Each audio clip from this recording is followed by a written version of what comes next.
देखिए, जब हमें अपने उम्र के लोगों से या अपने छोटों से बात करनी हो तो थोड़ा सहज हो जाता है वार्तालाप, क्योंकि हमें पता होता है कि कितने भी पढ़े लिखे हों, हमसे ज़्यादा अनुभवी तो नहीं होंगे। पर जब सामने साक्षात अनुभव बैठा हो, और इतना अनुभव जितनी मेरी उम्र भी नहीं, तो थोड़ा सा बातचीत करने में मुझे बहुत ही असहजता हो रही है सर। और क्योंकि मैं बनारस जैसे एक छोटे शहर से आता हूँ जहाँ पर हमारे परिवेश में किसी बड़े का नाम कभी पूछा नहीं गया, सब अंकल या आंटी ही हुए। तो इस मुकाम पर आकर आप लोगों का थोड़ा सा कि नाम लेने के लिए मैं माफ़ी चाहूँगा कि बीच बीच में मुझे नाम लेना पड़ेगा, ताकि मैं सवाल एक सही पूछ सकूँ सबसे। तो पहला सत्र को मैं बढ़ाता हूँ, तकनीक में हिंदी। इस पर आने से पहले मेरा एक पर्सनल सवाल आप दोनों से है सर। जबकि मैं बनारस जैसे छोटे शहर से हूँ जहाँ पर हिंदी का बोलबाला आज भी है, फिर भी हमेशा बचपन से हमें ये सिखाया गया कि हम बड़े कमतर हैं, हम में कुछ कमी है। और जब तक अंग्रेज़ी भाषा का हम पर विचार और विस्तार नहीं होता, इस दुनिया में नाम कमाना, इस दुनिया में एक पहचान बनाना, उसमें थोड़ी सी कमी रह जाएगी, या हम उस लेवल तक नहीं पहुंच पाएंगे। तो ये जो मनोस्थिति है, इसके बारे में मैं आपकी टिप्पणी चाहूँगा। क्या आज भी ये मनोस्थिति आपको दिखाई देती है? और इसके विपरीत वो कुछ लोग जो हमेशा हिंदी में वार्तालाप करते रहे हैं, हिंदी का विचार विस्तार करते रहे, उनके बारे में आपकी राय सर।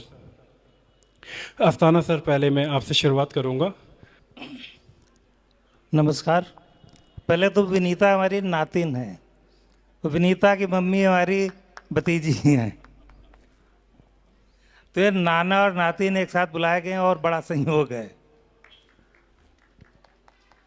दूसरा, मैं थोड़ा सा अपना परिचय दे दूं जिससे पता रहे कि हमारी बात में कितनी अथॉरिटी या ऑथेंटिसिटी है। मैंने आईआईटी रुड़की से आर्किटेक्चर किया था, 77 to 82 बैच, और मैंने वहाँ पर बहुत सारे अपने जो ईस्टर्न यूपी के ख़ास तौर से हमारे साथी थे, उनको मैंने हिंदी और अंग्रेजी में बड़ा स्ट्रगल करते हुए देखा है। वहाँ पर बहुत ब्रिलियंट बच्चे होते थे, उनके मैथ्स में, फिजिक्स में, केमिस्ट्री में 100 में 100 नंबर, और जहाँ भाषा वाले कोई सब्जेक्ट होता था वहाँ वो एक्सप्रेस नहीं कर पाते थे, उसमें उनके 50 नंबर, 55 नंबर। तो ये डिफरेंस था। तो अगर तकनीकी पढ़ाई में हिंदी के प्रयोग की बात की जाती है तो वो कोई हिंदी के ऊपर एहसान नहीं है, ये उन लोगों के ऊपर एहसान है जिनको अपना ज्ञान बढ़ाना है। चूँकि हिंदी उनकी मातृभाषा होती है, पहली भाषा होती है जो उन्होंने सीखी है, तो वो सोचते उसी भाषा में जिस भाषा में उनकी शुरुआत हुई है। मेरे कुछ साथी प्रोफेसर भी हो गए, उनको मैंने बड़े बड़े सेमिनार्स में स्ट्रगल करते हुए देखा है। वो सब्जेक्ट मैटर पर नहीं, वो जब अपना वो पेपर प्रेजेंट करके आते थे, पूछते थे कैसा रहा, फिर कैसा रहा उनका ये नहीं था कि टेक्निकली कैसा रहा, वो अंग्रेजी कैसे बोल पाए। तो इन सब चीज़ों के लिए बहुत ज़रूरी है कि हम मातृभाषा में पढ़ाई ज़रूर शुरू कराएं।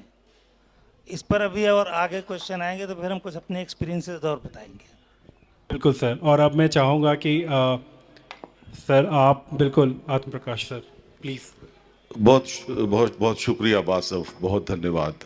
आपका सवाल ये था कि हिंदी भाषी लोगों वो थोड़ा सा कॉम्प्लेक्स में क्यों रहते हैं, जैसे इन्फीरियोरिटी टाइप की, अगर अंग्रेजी नहीं आती तो कुछ नहीं आता आपको।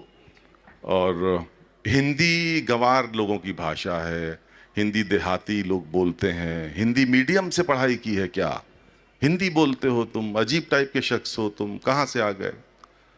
ये जो कॉम्प्लेक्स है, ये कॉम्प्लेक्स 2 साल, 4 साल, 10 साल, 20 साल का नहीं है। ये कॉम्प्लेक्स 1000 सालों का है। 1000 बरस हम गुलाम रहे। हमारे खून में जो, हमारे शरीर में जो खून बह रहा है, उसमें 1000 सालों की गुलामी भी उसके अंदर है। साल दर साल हमको बताया गया कि जो कुछ हमारा है, जो हिंदुस्तान का है, वो सब दकियानूसी है, ये सपेरों का देश है, ये बंजारों का देश है। हम तो बहुत पीछे हैं, मतलब जो कुछ है वो यूरोप है, जो कुछ है वो अमेरिका है। ये कॉम्प्लेक्स डाला गया हमारे दिमागों में, बहुत सोची समझी साजिश, बहुत सोची समझी रणनीति, ताकि पूरी की पूरी नस्लें, जनरेशंस टू जनरेशंस हम इस कॉम्प्लेक्स के साथ जिएं। हमेशा ये कहा गया कि हमारी सोच पुरानी है, यूरोप जो कहता है वो सही है, अमेरिका जो कहता है वो सही है, इसलिए उसकी भाषा भी सही है। मैं बहुत छोटे एग्जाम्पल के साथ ये बात साबित करूंगा कि हम उनसे कई सौ साल आगे थे। वो तो गुलामी थी जिसने हमको पीछे धकेल दिया और हमको कॉम्प्लेक्स्ड बना दिया। आप सब कुंभ के बारे में जानते हैं, आप सबको पता है कुंभ होता है, और कुंभ आज से नहीं हो रहा है, कुंभ बहुत जमाने से हो रहा है। और रिकॉर्डेड हिस्ट्री की बात करता हूं मैं।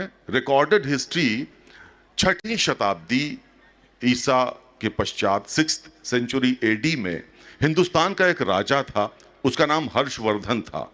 हर्षवर्धन बहुत बड़ा राजा था भारतवर्ष का, उसका राज बहुत दूर दूर तक फैला था। उस वक्त एक चाइनीज यात्री आया वेनसांग, और वेनसांग ने लिखा है कि हर्षवर्धन वो हर 12 वर्षों में कुंभ में जाते थे, 72 दिनों तक रुकते थे, अपनी सारी संपत्ति दान कर देते थे और लौट कर आते थे। यानी इस बात से सिद्ध होता है कि हमको पता है कि कुंभ जो है वो तब से हो रहा है। और कुंभ कैसे होता है? जब जुपिटर यानी कि बृहस्पति 12 वर्षों में अपनी राशि में अपने चक्कर पर घूमकर उसी राशि में लौटता है तो कुंभ होता है। तो इसका मतलब हमें नक्षत्रों की चाल हमें 6वीं शताब्दी से पता थी। और आप 1633 में तक, कोपरनिकस के आने तक आपको यह नहीं पता था यूरोप को कि पृथ्वी सूर्य की परिक्रमा करती है या सूर्य पृथ्वी की परिक्रमा करता है। और हमको 1400 बरस पहले से पता था कि जुपिटर 12 वर्षों में अपनी राशि पूरी करके अपनी राशि में लौटता है। यानी खगोल शास्त्र का हमारा विज्ञान हो या अन्य कोई भी विज्ञान हो, वो हजारों हजार साल पुराने हैं। लेकिन क्या करें, हम हमारे खून में बात डाल दी गई कि जो हमारा है वो दकियानूसी है। अब जब हम बात करते थे गोबर खाद की तो कहते थे नहीं केमिकल फर्टिलाइजर डालो, आज पलट के वो बात कर रहे हैं नहीं वो ऑर्गेनिक खाना खाएंगे हम। जब हम बात करते थे योग और ध्यान की तो कहते थे क्या दकियानूसी बातें हैं, व्हाट इज दिस मेडिटेशन। और आज उसको अंग्रेजी में वो कहते हैं माइंडफुलनेस। जब यूएस नेवी किसी भी, आपके जानकारी के लिए बता दूं, यूएस नेवी जब किसी भी ऑपरेशन पर जाती है उसके पहले वो माइंडफुलनेस करती है, जो दरअसल योग है।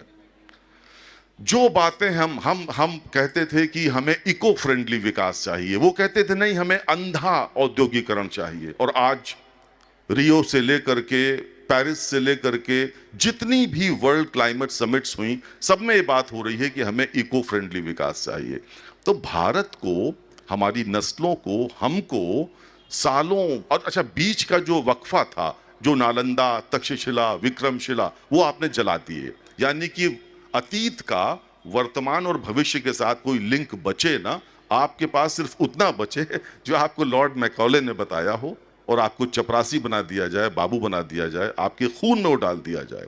लेकिन कुंवर बेचैन की वो 4 लाइनें हैं ना कि हो के मायूस न यूं शाम सा ढलते रहिए, हो के मायूस न यूं शाम, वो शाम आएगी, वो सुबह आएगी। हो के मायूस न यूं शाम सा ढलते रहिए, जिंदगी भोर है सूरज सा निकलते रहिए, एक ही ठाव पे ठहरेंगे तो थक जाएंगे, धीरे धीरे ही सही राह पे चलते रहिए। जोरदार तालियां, क्या बात है, जबरदस्त। तो इसी बात को आगे बढ़ाते हुए मैं आपसे, मेरा अगला सवाल यही है कि क्या हम किसी ऐसी बदलाव की उम्मीद करें कि कोई ऐसा दिन आएगा जब अगाथा क्रिस्टी, विलियम शेक्सपियर और वर्ड्सवर्थ के आगे हमें भारतेंदु हरिश्चंद्र, कबीर के दोहे और रहीम के दोहे, यहाँ से हमारी शुरुआत की जाएगी और आज तक जो हमारे सशक्त राइटर्स हैं, हिंदी के जो लेखक हैं, उनकी बातें सिखाई जाएंगी। क्या हिंदी पूर्णतः हम पर हावी की जाएगी? क्या इसकी अपेक्षा की जा सकती है? या इस विषय पर हम आगे बढ़ें तो बढ़ें कैसे? सर आत्म प्रकाश सर, इस बार आपसे शुरुआत करूंगा। देखिए, बहुत हमारे सीनियर बड़े भैया बगल में बैठे हैं, आप इनसे नहीं पूछ रहे हैं, अच्छी बात नहीं है। अच्छा, नहीं, फिर भी अच्छा, मैं कोशिश करता हूँ। इसमें कोई शक नहीं है कि हिंदी अंतर्राष्ट्रीय फलक पर बहुत तेजी के साथ अपने हाथ पांव पसार रही है। आप देखिए, पहले हिंदी के चैनल्स, टेलीविजन चैनल, मैं दूरदर्शन में हूं, मैं टेलीविजन चैनल की बात करूं, पहले हिंदी के चैनल्स कितने थे, लेकिन 90 के दशक के बाद आज की तारीख में हिंदी के चैनल्स पूरी दुनिया में हैं। हिंदी धीरे क्या हो रहा है, धीरे धीरे हमें ये, जब तक हमारा आत्मगौरव नहीं लौटेगा, हमारा खोया हुआ आत्मविश्वास नहीं लौटेगा, तब तक हम अपनी चीजों पर गर्व नहीं जब तक करेंगे, तब तक बात बनेगी नहीं। हम एक वाक्य पढ़ा करते थे कि भाषा निखरती है प्रयोग की खराद पर। ध्यान दीजिएगा, भाषा निखरती है प्रयोग की खराद पर। जिस भाषा का जितना प्रयोग किया जाएगा, वो भाषा उतनी निखर कर सामने आएगी। जब तक घर में मम्मियाँ जो स्वयं हिंदी माध्यम से पढ़ने के बाद बच्चों को, या पिताजी स्वयं हिंदी माध्यम से पढ़ने के बाद बच्चों को अंग्रेजी माध्यम से पढ़ाने के लिए लालायित हैं, और बेटा बेटा एक बिस्किट इस हैंड में ले लो, दूसरा बिस्किट इस हैंड में ले लो, जब तक इस मानसिकता से बाहर नहीं निकलेंगे आप, ना तो आपको हिंदी आती है, ना आपको अंग्रेजी आती है, ना आपको उर्दू आती है। ये बड़ा दुखद है, ये इतना ज़्यादा ये अफसोसनाक है। लेकिन मुझे लगता है कि वक्त अब करवट ले रहा है। रोम एक दिन में नहीं बना था, वक्त लगा था, तो हमें भी वक्त लगेगा। लेकिन वो कौन सा शेर है कि यूनानो मिस्र रोमा सब मिट गए जहाँ से, यूनानो मिस्र रोमा सब मिट गए जहाँ से, लेकिन बाकी है नामो निशान हमारा, कुछ बात है कि हस्ती मिटती नहीं हमारी, सदियों रहा है दुश्मन दौरे जमा हमारा। वक्त लौटेगा, ऐसा नहीं है, हिंदी अंतर्राष्ट्रीय स्तर पर छाएगी। मैं इस बात से पूरा मुतमईन हूँ और मुझे इस बात का पूरा भरोसा है। अस्थाना सर, आपके विचार। देखिए, हिंदी हमारे ऊपर हावी करना, आपने पता नहीं गलती से बोल दिया या जानबूझ के बोला, क्या इतनी हिंदी हमारे ऊपर हावी की जाएगी? हिंदी हावी नहीं की जाएगी, ये आपकी मजबूरी है, समय की मजबूरी है कि अब आगे हिंदी में ही पढ़ाई होनी ही होनी है।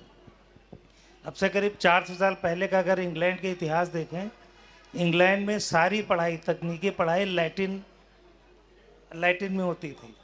मेडिकल की पढ़ाई खासतौर से लैटिन में होती थी।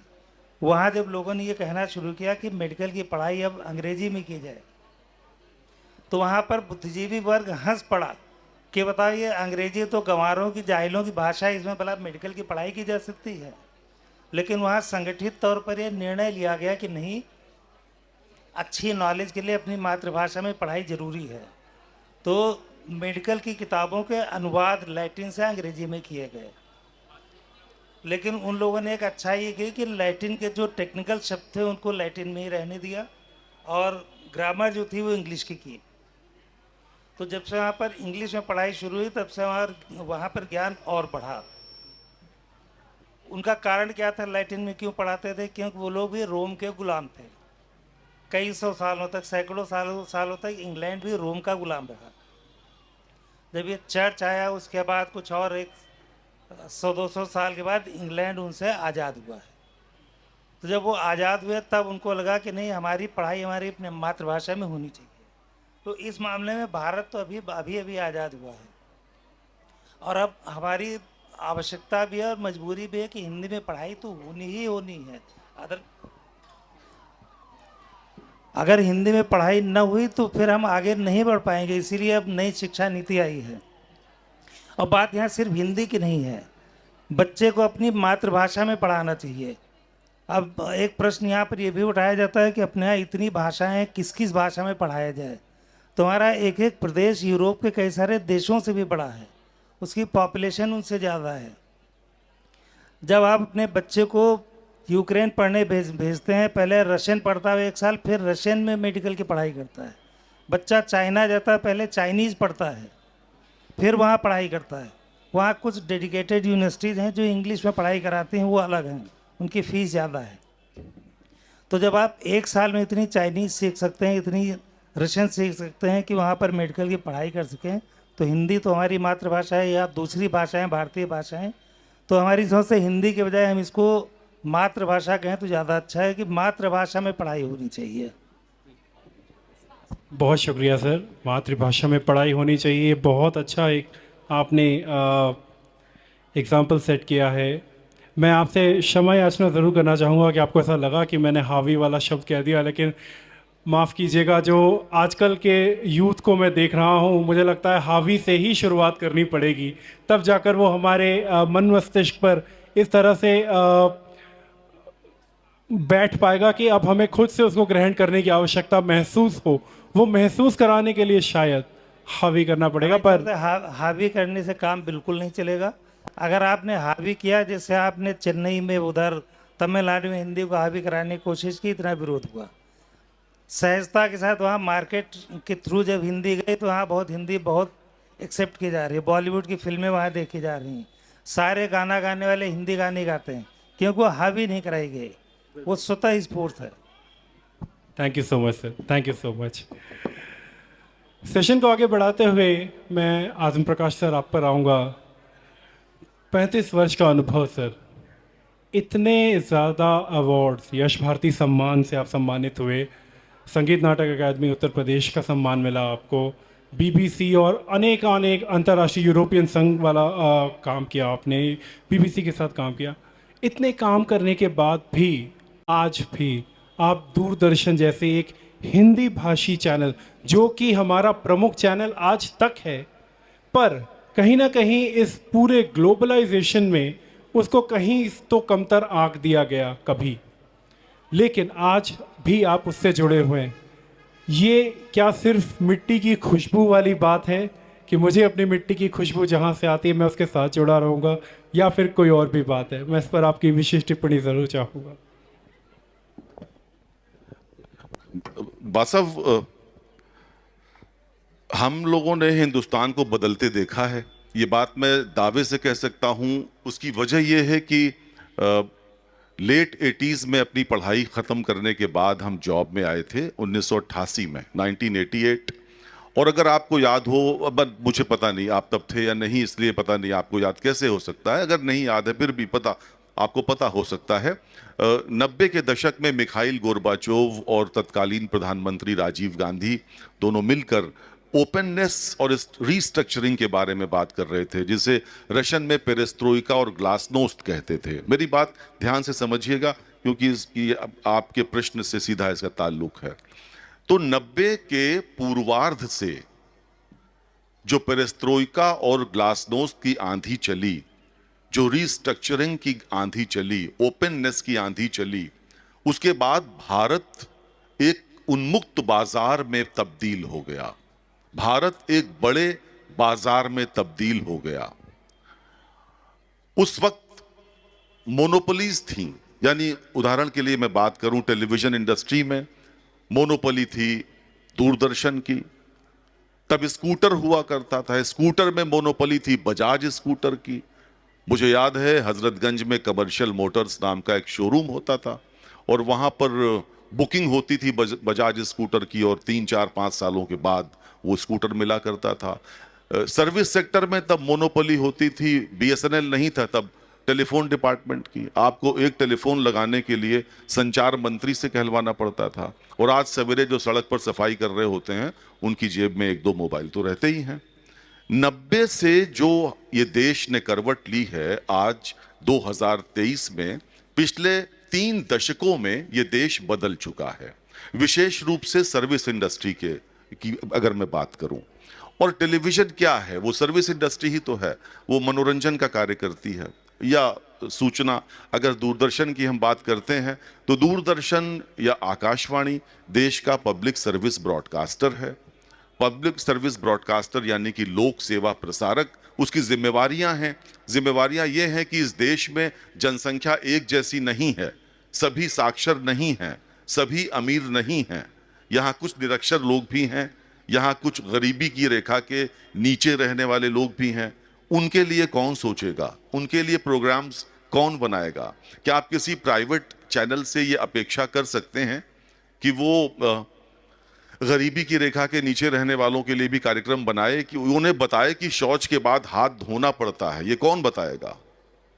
यानी कि लोक सेवा प्रसारक की भूमिका कृषि के बारे में कौन बताएगा? सेहत आपकी अच्छी रहे, उसके लिए कोविड के वक्त मुझे याद है हम लोगों ने बहुत से शोज कोविड के वक्त भी किए थे। तो चाहे एग्रीकल्चर से संबंधित प्रोग्राम्स हो, म्यूजिक के बारे में कौन बताएगा आपको? जो देश के बड़े बड़े शास्त्रीय संगीत के विद्वान रहे, उनके प्रोग्राम्स कौन रिकॉर्ड करेगा? कोई चैनल रिकॉर्ड नहीं, उससे टीआरपी नहीं आती ना। टीआरपी आती है सेक्स से, आती है क्राइम से, आती है, और वो सब हम नहीं दिखाते। हम सनसनी खेज समाचार नहीं देते, बैरिटोनिक वॉइस में नहीं बोलते थे वो रात को निकलता था, वो मुर्दे खाता था। ये सब नहीं करते हम लोग सीधी सपाट बात करते हैं। न कोई रात को निकलता है, न कोई मुर्दे खाता है, न स्वर की कोई सीढ़ी है, वगैरह वगैरह वगैरह। और एक सर्वे हुआ, उस सर्वे में ये पता लगा कि जितने न्यूज चैनल आजकल चल रहे हैं, आप लोगों की सूचना के लिए बता दूं, दिन भर की न्यूज कंटेंट 1.5 घंटे का होता है सिर्फ। ये सर्वे में सिद्ध की हुई बात है, और बहुत अंतर्राष्ट्रीय स्तर की एजेंसी ने सर्वे किया कि 1.5 घंटे की न्यूज को आप 24 घंटे दिखाएंगे तो रात को वो निकलेगा, मुर्दे वो खाएगा, स्वर की सीढ़ी लगेगी, कोई रोक नहीं सकता। अब ये आप पर निर्भर करता है। कोविड के वक्त लोगों ने न्यूज चैनल देखने बंद कर दिए, लोगों को डिप्रेशन होने लगा था। इतनी निगेटिव खबरें कोविड के बारे में वो शुरुआत करते थे, किस देश में कितने मरे। अब लगता था अगला नंबर अपना ही है, कहीं हम भी ना निकल लें सुबह तक। तो हालात ये हैं कि दूरदर्शन, आसान शब्दों में कहूं अगर, तो सुपाच्य जो खाना है वो लौकी की सब्जी है, बढ़िया छौंकी हुई, या तरोई की सब्जी और फुलके के साथ खाइए तो आप आसानी से डाइजेस्ट कर लेंगे और मस्त रहेंगे। वहीं आप बहुत दाल मखानी ज़बरदस्त कहीं का बना हुआ, किसी 5 स्टार होटल का कहीं का बना हुआ मसालेदार खाना खाएंगे तो थोड़ा सा डाइजेस्ट करने में दिक्कत होगी। लेकिन लोगों को लौकी की सब्जी पसंद नहीं आती क्योंकि उनको स्वाद चाहिए, तो लिहाजा वो उनको उनको उनको दूसरे प्रकार का खाना चाहिए, मसालेदार, तला भुना, बेहतरीन। तो दूरदर्शन, आकाशवाणी तरोई और लौकी हैं, हम दाल मखानी नहीं हैं। लिहाजा मुझे लगता है कि 34 बरस वहाँ रहा हूँ और सब कुछ वहाँ से मिला है, तो क्या छोड़ना उसको, लिहाजा उसी के साथ। ये जब मैंने ज्वाइन किया तो दाढ़ी के सारे बाल सफ़ेद काले थे, अभी सभी आधे सफ़ेद हो गए। और बहुत ही आसान भाषा में सर ने ये कह दिया कि ध्यान रखने वाली बात बस इतनी सी है कि हम मसालेदार सब्ज़ी को चुने या सिंपल खाने को, क्योंकि सिंपल खाना हमें स्वास्थ्य के साथ साथ ज़्यादा लंबी उम्र भी देगा। Thank you so much sir उसके लिए। अब मैं आता हूँ सना सर आप पर। मेरा प्रश्न आपसे बस छोटा सा है कि इतने बड़े बड़े भवनों के निर्माण, इतना आर्किटेक्चर में आपका बड़ा नाम, इतना रुतबा, और उस तरीके से आपकी पूरी ज़िंदगी तमाम उसके बीच में बीती, क्या वजह थी कि इन सब के बीच में एक बार या कई बार आपकी जो 3 किताबें हैं व्यंग पे ऊपर आई हैं, तो व्यंग लेखन आपके जीवन में कैसे आया और आपने क्यों सोचा कि व्यंग के ऊपर ही किताब आपको लानी है? क्योंकि व्यंग लेखन नॉर्मल लेखनी से बहुत भिन्न है, बहुत अलग है। उसके लिए एक अलग माइंडसेट की ज़रूरत होती है, एक अलग विचार और एक अलग दार्शिकता की ज़रूरत होती है, एक अलग तरीके से सोचने की आवश्यकता होती है। सर प्लीज़ बताएं। देखिए, मैं सच बताऊं या कुछ बड़ी बड़ी बातें करूं? जो आपकी इच्छा। सच तो ये, मुझे व्यंग ही लिखना आता है, इसलिए मैं व्यंग लिखता हूँ। मैंने कई बार बहुत गंभीर लिखने की कोशिश की, लेकिन पता चला एक आध पैराग्राफ के बाद उसमें अपने आप ही व्यंग आना शुरू हो गया। तो मुझे लगा कि मुझे व्यंग ही लिखना चाहिए। व्यंग्यात्मक तरीके से बात ज़्यादा आसानी से कही जा सकती है, और आप बड़ी से बड़ी बात को भी थोड़ा सा व्यंग में कह सकते हैं। कोई ज़्यादा नाराज होने लगा तो कह दीजिए भाई मैं तो मजाक कर रहा था। वही लेखन में आप बड़ी बात कह जाएं, लेकिन लोग बुरा नहीं मानते, लोग मान लेते रहे तो व्यंग कर रहे हैं, इनका काम है व्यंग करना। तो आप बड़ी बातों को आसान तरीके से कह सकते हैं। एक तो कारण ये भी है, और एक बात और भी है कि हर व्यक्ति के अंदर एक व्यंगकार होता है। वो जब व्यंग पढ़ता है उससे वो कहता है यही तो मैं भी सोच रहा था। क्योंकि उसके पास शायद उस तरीके से सिलसिलेवार लिखने के लिए एक प्रैक्टिस नहीं होती, या कोई शायद वो नहीं होता है, पर हर एक के अंदर भाव वही होते हैं, विचार वही होते हैं। तो व्यंग लिखना आसान इसलिए लिखता हूँ। ये मेरे बड़े ही सोचे समझे सवालों का बड़ा ही सीधा सीधा जवाब आ रहा है मेरे पास। मुझे शायद कुछ और पूछने की आवश्यकता है। आत्म प्रकाश सर, मैं आप पर आऊँगा।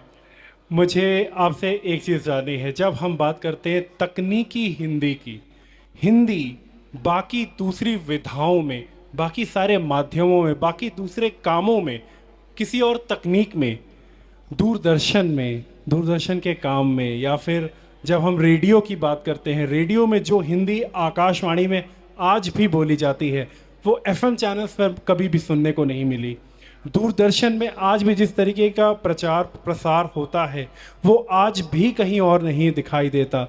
ये जो एक स्टेटस को हमने मेंटेन किया हुआ है कि हम हिंदी हैं, और हर एक तकनीक में उस तरीके में हिंदी को आप कैसे देखते हैं, उस पर आपके विचार, कि जब तकनीक और हिंदी का नाम आता है तो आपके क्या विचार आते हैं?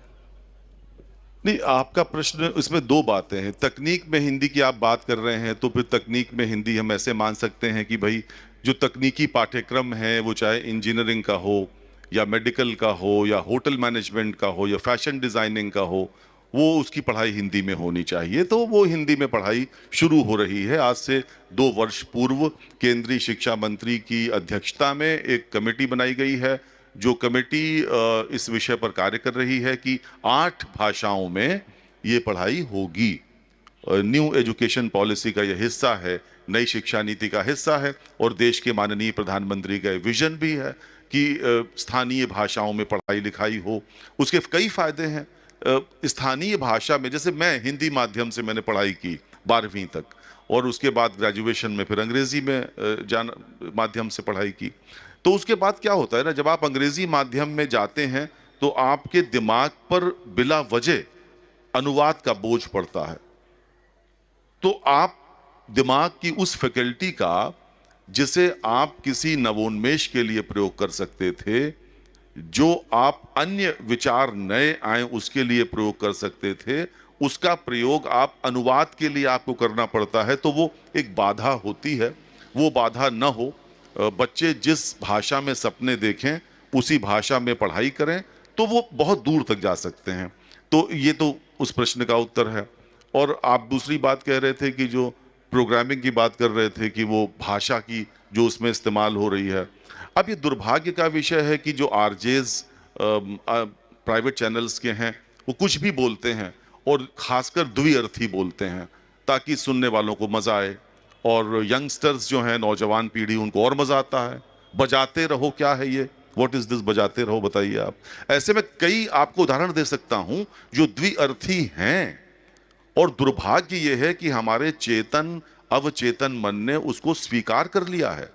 और दुर्भाग्य ये भी है कि जो संस्कारी परिवार हैं, अब आप संस्कारी की बहुत लंबी लंबी परिभाषाएं दे सकते हैं। वामपंथी उसे किसी और दिशा में लेकर जा सकते हैं, दक्षिणपंथी किसी और दिशा में लेकर जा सकते हैं, लेकिन संस्कार at the end of the day संस्कार ही रहेंगे, उसको कोई कुछ भी परिभाषित करता रहे। तो अगर कोई संस्कारी परिवार है तो वो एक साथ बैठकर इस तरह की भाषा सुन नहीं सकता। दूरदर्शन और आकाशवाणी की भाषा आज भी परिष्कृत है।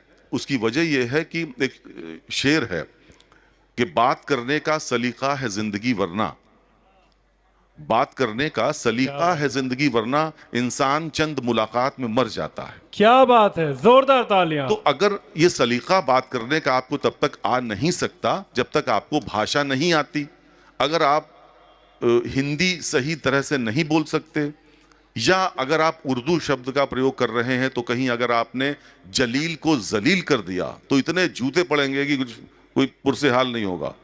तो या फॉर एग्जाम्पल आपने अंग्रेजी भाषा में किसी शब्द का प्रयोग किया और उसको उसका हिंदीकरण कर दिया। किसी ने कहा डेब्री तो बोले ओ व्हाट मैम, बोले डेब्री मैम ने, हम पढ़ते थे तो मैम पढ़ा रही थी, उन्होंने कहा डेब्री। तो एक बच्चा समझ नहीं पाया, बोला what ma'am, excuse me, what did you से, तो बोली डेब्री। बोली मैम सॉरी मैम, स्पेलिंग बता दें। तो उन्होंने कहा DEBRIS, तो वो बोला ओ डेब्रिस। तो अब इस तरह से यही बड़ा मुश्किल है। अब जिस भाषा का शब्द, मसला ये नहीं है कि आपको अगर जो भाषा आती है, कम से कम एक भाषा तो मजबूत आनी चाहिए ना। ये तो हम नहीं मान सकते कि आपको हिंदी भी नहीं आती, उर्दू भी नहीं आती, अंग्रेजी भी नहीं आती, और जब अभिभावकों को नहीं आती तो बच्चों को क्या पढ़ाएंगे। ये सारी समस्या उस पीढ़ी के साथ है। मैं माफी चाहता हूं उस पीढ़ी से हाथ जोड़ के, जो 30 वर्ष 40 वर्ष की अवस्था में है इस समय, जिसने स्वयं थोड़ा सा शायद भाषा के परिमार्जन पर ध्यान नहीं दिया। और मैं उन लोगों में से हूं, मैं इस बात का पक्षधर हूं कि भाषा की शुद्धता होनी ही चाहिए। ठीक है, मानक हिंदी के नाम पर हम कुछ शब्दों को अपने शब्दकोश में शामिल कर अपने फलक को विस्तारित कर सकते हैं, हमें करना भी चाहिए। जब मानक हिंदी केंद्र सरकार का गृह मंत्रालय इस बात को स्वीकार करे तो कर लेना चाहिए, लेकिन कम से कम जिस भाषा के शब्दों का प्रयोग कर रहे हैं, ये हम में काबिलियत होनी चाहिए कि उसी भाषा के शब्दों का प्रयोग करते हुए कम से कम हम 3 वाक्य व्याकरणिक दृष्टि से शुद्ध वाक्य पूरे बोल तो सकें। वो सलाहियत, वो काबिलियत अपने आप में हम में पैदा जब तक हम नहीं करेंगे, जब तक हमें नहीं पता होगा, तब तक हम यही कहेंगे बेटा एक बिस्किट इस हैंड में ले लो, दूसरा बिस्किट इस हैंड में ले लो। ना तो आप पूरा उसे हिंदी में बोल पाएंगे ना अंग्रेजी। ये बताने के लिए कि आपको हैंड आता है तो आप दुर्भाग्यशाली है। इस मानसिकता से हम सब मिलकर बाहर निकलेंगे, और आंखों में यदि एक स्वप्न हो तो हम जीवन जी सकते हैं। आंखों में यदि एक स्वप्न हो तो हम जीवन जी सकते हैं। मायूसी और लाचारी के घने मेघ भी छट सकते हैं। बस आशा का दीप नयन में हमें जलाए रखना है। बस आशा का दीप हृदय में हमें जलाए रखना है, और नयन में अपने अपने स्वप्न सजाए रखना है। आशा और प्रेम का संगम एक दिन राह दिखाएगा, यही एक दिन हमको अपनी मंजिल तक पहुंचाएगा। क्या बात है, जोरदार तालियां, वाह, बहुत शुक्रिया सर, बहुत शुक्रिया। मैं सफ़र को आगे बढ़ाना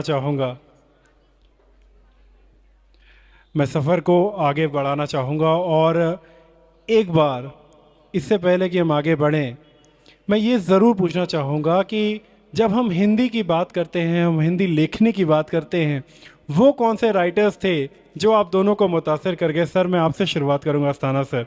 वो कौन से लेखक थे जिन्हें आप पढ़ते थे या आज भी पढ़ते हैं? आपके प्रमुख राइटर, आपके सबसे फेवरेट राइटर्स, और हिंदी को सशक्त बनाने में उन्होंने आपकी कैसे मदद की? आपने उनसे प्रेरणा कैसे ली? वो ज़रूर जानना चाहेंगे। पहले तो मैं हिंदी में तकनीकी में हिंदी पर माफ़ी चाहूँगा, प्लीज़। हाँ, उस पर कुछ मेरे पास कुछ पॉइंट हैं जो ध्यान देने वाले हैं। अपने हाई स्कूल तक का अभी तक भी गांवों में, खासतौर जहाँ पर पब्लिक स्कूल नहीं है, वहाँ पर हिंदी माध्यम में ही पढ़ाई होती है। उस पढ़ाई में जब हमने अनुवाद किया, ट्रांसलेट किया, तो तकनीकी शब्द जो थे उनका भी अनुवाद कर दिया हिंदी में। जैसे मैथमेटिक्स में साइन, टैन, कॉस ये होते हैं। जब हमने हिंदी में किताबें बनाई तो उसको साइन को ज्या, कोज्या, इस्पज्या कर दिया।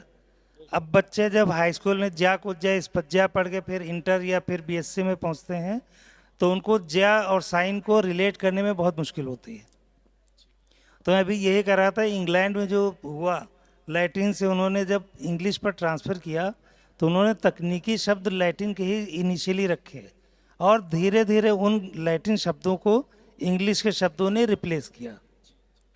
तो हमें अगर तकनीकी में हिंदी को बढ़ाना है या मातृभाषाओं को बढ़ाना है तो हमें टेक्निकल वर्ड्स इंग्लिश में रखने होंगे अभी बहुत सालों तक। धीरे धीरे करके जब हिंदी के शब्द उनको रिप्लेस कर दें तब फिर पूरी तौर से हिंदी हो जाएगी। अब जिन लेखकों ने प्रभावित किया उनमें तो बहुत सारे लेखक हैं। बचपन में हम लोग तो हिंदी में ही पढ़ते थे तो हिंदी के ही लेखक पसंद थे। चांस के बाद मैंने मुंशी प्रेमचंद को बहुत पढ़ा। हरवंश राय बच्चन की भाषा बड़ी अच्छी लगती थी। उनके जो आत्मकथा के 4 खंड हैं वो पढ़े थे पूरे। और एक बार जब मैं इंटर में था तो हमारे घर में धार्मिक किताबें पढ़ने का दौर चला। उसमें रामायण, महाभारत सब हमारे मदर थी, एक चाची थी, दादी थी, ये लोग, तो उस 2 महीने में ये महाभारत वगैरह पढ़ने को मिला। तो तब से फिर शौक़ हो गया। फिर तो सारे लेखकों को, ये बहुत लेखकों को पढ़ा है। एक आध और नाम नहीं ले, मतलब नहीं याद आएंगे, और बहुतों को पढ़ा। बहुत शुक्रिया सर। सर आत्म प्रकाश सर, लेखक। दरअसल लेखकों के प्रभाव से अधिक प्रभाव बचपन में मुझे वो जो मैं मैगजीन्स बचपन में आती थी बच्चों की, चंपक, चंदा मामा, पराग, मधुमुस्कान, विक्रम और वेताल, और वो सीरीज आती थी राजा इकबाल की, राम रहीम की, तो बहुत पढ़ता था। बड़ी लाइब्रेरी थी घर में मेरे पास, तो वो शुरू से वो सब खूब पढ़ते रहे। और बड़े होने के बाद फिर प्रेमचंद ने बहुत प्रभावित किया, रामधारी सिंह दिनकर ने बहुत प्रभावित किया, निराला ने बहुत प्रभावित किया। निराला की जो कविता है राम की शक्ति पूजा, अगर वो सस्वर पढ़ने लगो तो अभी भी थोड़ी आधे के बाद पुनीता आंखों से अपने आप आंसू आने लगते हैं। राम की शक्ति पूजा अद्भुत है वो। रवि हुआ अस्त ज्योति के पत्र पर लिखा अमर, रह गया राम रावण का अपराजय समर। रावण खल खल धरती टलमल घल घल घल घल, अद्भुत। उसमें फोनेटिक्स बड़ी गजब है उसकी। तो यही है सब, और इन सब ने बहुत प्रभावित किया, इन सब ने बहुत प्रेरणा दी। दिनकर जी का क्या कहना है, बहुत प्रभावित किया उन्होंने। तो बस ऐसे ही। बहुत शुक्रिया सर, बहुत शुक्रिया आप दोनों का हमारे इस मंच पर आने का। बहुत शुक्रिया हम सबसे ये सारी बातें साझा करने का। और आज के इस सत्र को तकनीक में हिंदी, मैं सिर्फ एक बात पर ख़त्म करना चाहूँगा जो भारतेंदु हरिश्चंद्र अपनी कविता में कह कर गए कि निज भाषा उन्नति है, निज भाषा उन्नति है, सब उन्नति को मूल। बिन निज भाषा ज्ञान के मिटे ना ही के सूल। बहुत शुक्रिया सर आप दोनों का हमारे इस मंच पर आने का, कला मंथन में आने का।